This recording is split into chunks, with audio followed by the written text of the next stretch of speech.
Вести на Канал 8. Добар ден. Високите дневни температури придонесоа за енормно зголемување на потрошувачката на вода за пиење од водоводот во Кочани. Во изминатите денови се регистрирани рекордни количини што се испорачани до корисниците. Рекордни 212 литри вода во секунда испорачува градскиот водовод од Кочани до потрошувачите, велат од комуналното јавно предпријатие Водовод. Тоа досега е најголемата количина што воопшто била трошена, а во изминатите 10 дена дневната потрошувачка варира меѓу 16,5 и 17.000 метри кубни. При тоа нема така наречени пикови, односно периоди од денот кога потрошувачката расте или опаѓа, туку таа е константна во текот на целиот ден. Во моментот капацитетот на градскиот водовод се користи до максималната горна граница, така што практично зголемување на протокот може да влијае на оштетување на цевките. Граѓаните постојано реагираат дека токму на високите дневни температури чешмите во домовите им пресушуваат и без вода остануваат по цел ден. Таков беше случајот и во текот на претпладнето во населбата Усова чешма, каде за време на изведување градежни работи била скината главната доводна линија, па жителите таму подолг период останале без водоснабдување. Тоа се случува практично секој ден на различни делови од градот, велат во Водовод, а порастот на дневните температури дополнително ја комплицира состојбата. Сепак за рестрикции не се размислува. Не очекуваме да влеземе во фаза кога би се правеле рестрикции во испораката на вода. Сакам во оваа прилика да ги повикам граѓаните на рационално трошење на расположивите количини на вода. Инаку да упатам порака дека комуналното јавно предпријатие Водовод располага со капацитет од 280 литри во секунда од комплексот бунари во Градовски Орман и сметам дека оваа количина е доволна за рационално и редовно снабдување на граѓаните на општина Кочани со доволни количини на вода. Најголеми проблеми имаат граѓаните кои живеат во повисоките точки во градот, односно во така наречената висока зона, како и на погорните спратови од колективните стамбени згради. На изразен недостаток се јавува во периодот од 15 до 23 часот, поради што повеќе телефонски и писмени реакции имаше и во нашата редакција. Зголемен број на лица со здравствени проблеми поради високите температури. Граѓаните најчесто се жалат на висок притисок, како и тегоби од кардиоваскуларни заболувања. Изминативе неколку дена, кај поголем број лица се јавило влошување на здравствената состојба како резултат на високите температури и топлото време, информираат болнички извори. Граѓаните најчесто се жалат на висок притисок, како и тегоби од кардиоваскуларни заболувања. Претежно помош побарале постари лица. Се работи за хронично срцеви заболувања, хипертензија, низок крвен притисок, градни болки, а зголемен е и бројот на пациенти со отежнато дишење. Надлежните препорачуваат до сите граѓани да ги следат препораките пропишани од Министерството за здравство. Лекарите апелираат до сите граѓани да не излекуваат на директна сончева топлина од 11 до 17 часот, а доколку мораат да носат светла облека, вода и да се одмораат под сенка. Мора да се внимава претежно на исхраната, да се јаде повеќе овоши и зеленчук, кои треба добро да се измијат, да се избегнува јадење на калорична и мрсна храна и хронично болните редовно да ја земаат пропишаната терапија. Стручните лица исто така препорачуваат да се внимава при престојот на ливади и паркови, каде има наезда на крлежи и инсекти. Додека регионот прогласи црвен аларм поради пеколните горештини, во Македонија остануваат само препораките за заштита од високите температури. Според синоптичарите, топлото време ќе продолжи и во следниот период. Заладување нема на повидок. Продолжува борбата против комарците во општина Кочани. Третирањето од земја и авионски како дел од првата фаза успешно е спроведено, а од Центарот за јавно здравје најавуваат уште едно прскање од воздух.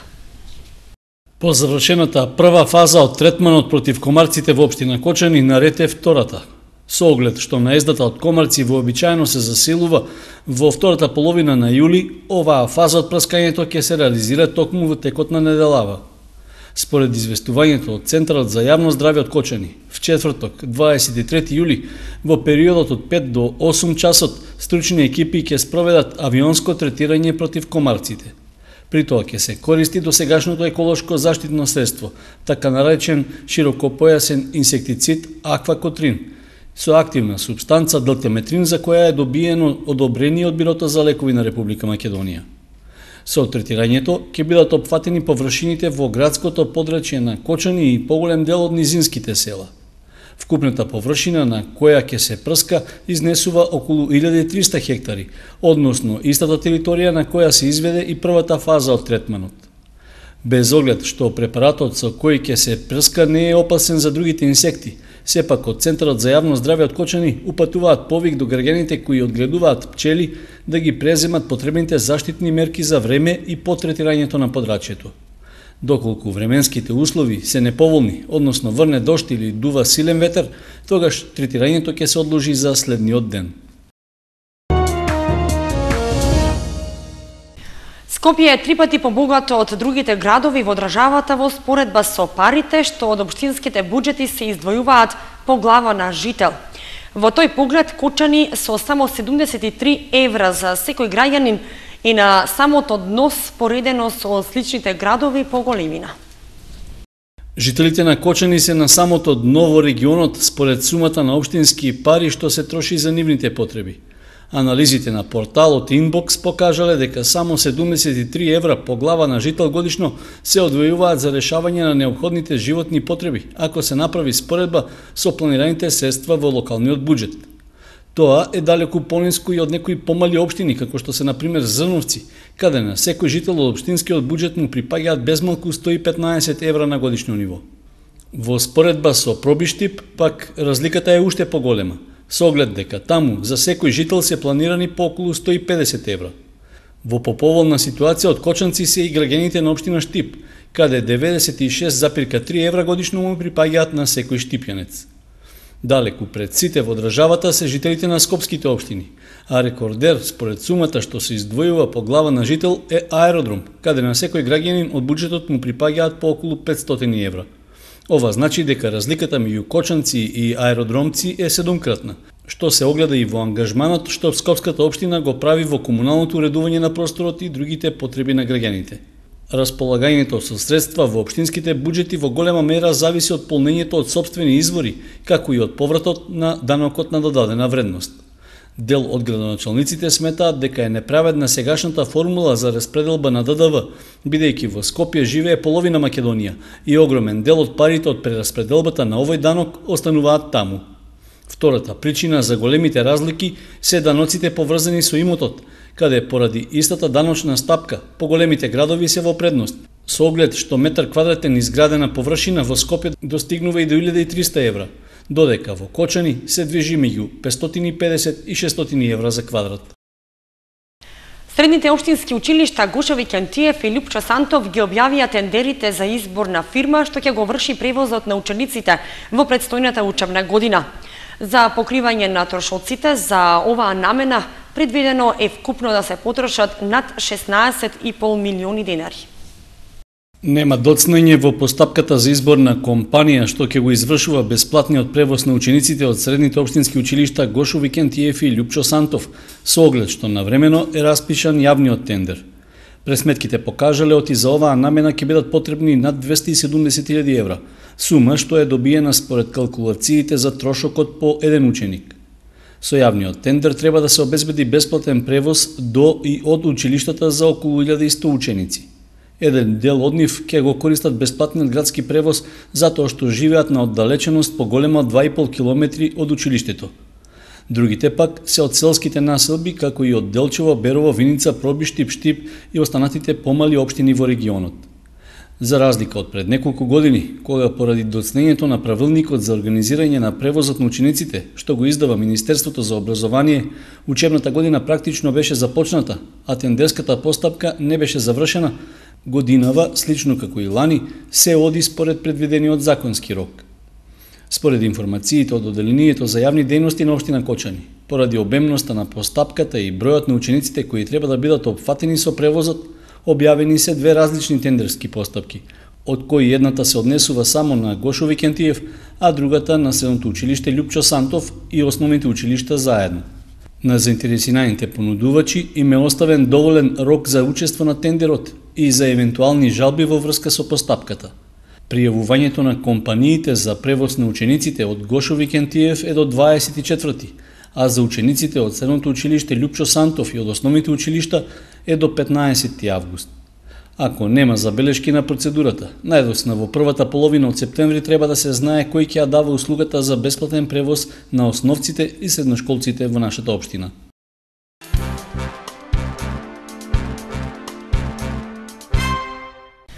Спортското игралиште во комплексот Асном е во многу лоша состојба. Канал 8 и претходно информираше за оваа состојба, но и по една година ништо не е променето. Спортското игралиште во комплексот Асном е во очајна состојба. Веќе неколку години наназад од неговата изградба, тоа најмалку се користи за спортување. Локацијата е целосно запуштена, а дека летово, а веројатно и многу претходно, овде било многу динамично, сведочат скршените пивски шишиња и амбалажите од храна и закуски. Долг период ова место беше збиралиште на младите во доците вечерни часови, кои доаѓаа со автомобили и мотори, ги паркираа пред игралиштето и конзумираа алкохол на бетонските трибини, каде се собираат во големи друштва, дружбата се завршува со оставено големо количество смет, што надлежните според она што може да се забележи не го чистат, ниту пак водат грижа за одржување на игралиштето. Но колку на вистина има услови за спортување. Теренот е нерамен и многу оштетен. Обрачите се откорнати од кошаркарските табли, а од пукнатините на бетонот растат растенија што никој не ги отстранува, ниту пак го средува околниот простор. Децата што живеат во околината се единствените кои го користат игралиштето за спортување и дружење. Ништо поинаква не е состојбата ниту со детското катче што е лоцирано на едно земјишно ниво повисоко. И таму реквизитите се сериозно оштетени, но сепак служи како простор за социјализација на помали или поголеми деца. Ова игралиште во периодот на неговата изградба беше представено како многу корисен проект затоа што има одлична местоположба. Обградено е со масивен бетон со лесен пристап и максимално безбедно од возила.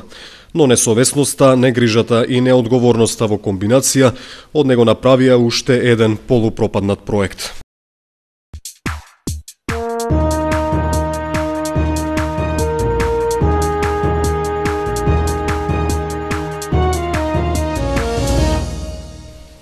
Следуваат спортските информации.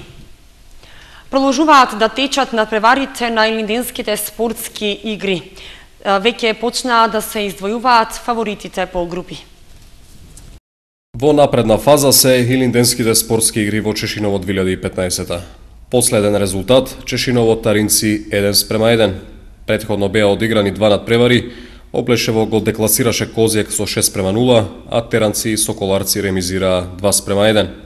Во групата 1 води Облешево со 6 бода пред Таринци со 4, Соколарци е на третата позиција со 1 бод, последен е Козјак без бодови. Во втората група се издвои Бања со 3 победи во исто толку надпревари или 9 бода, Карбинци со 2 победи е на втората позиција, Кучичино има 1 бод на третата, последен е Спанчево со исто така 1 бод.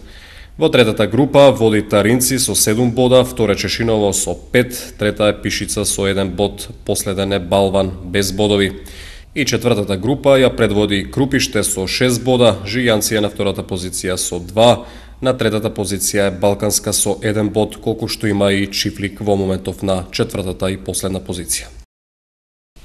Динамично е и на спортските игри во Озарновци.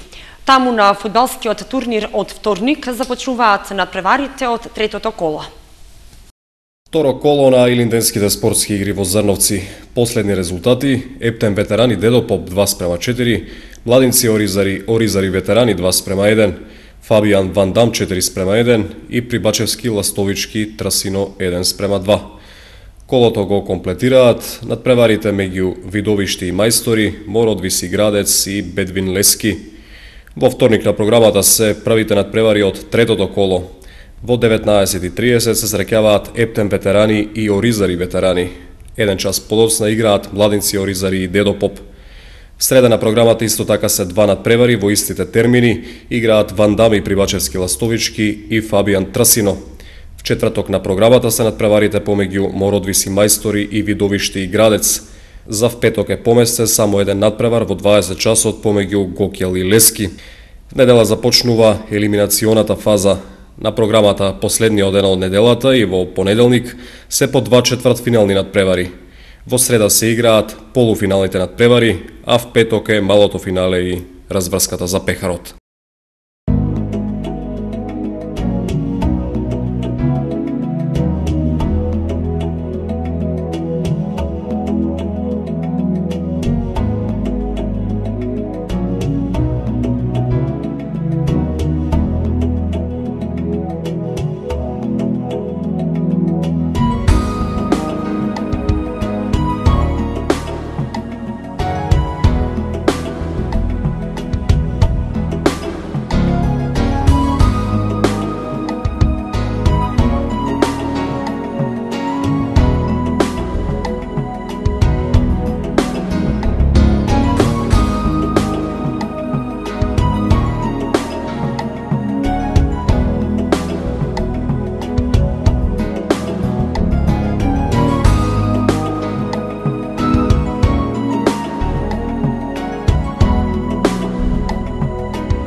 Временската прогноза беше последната информација во вестите.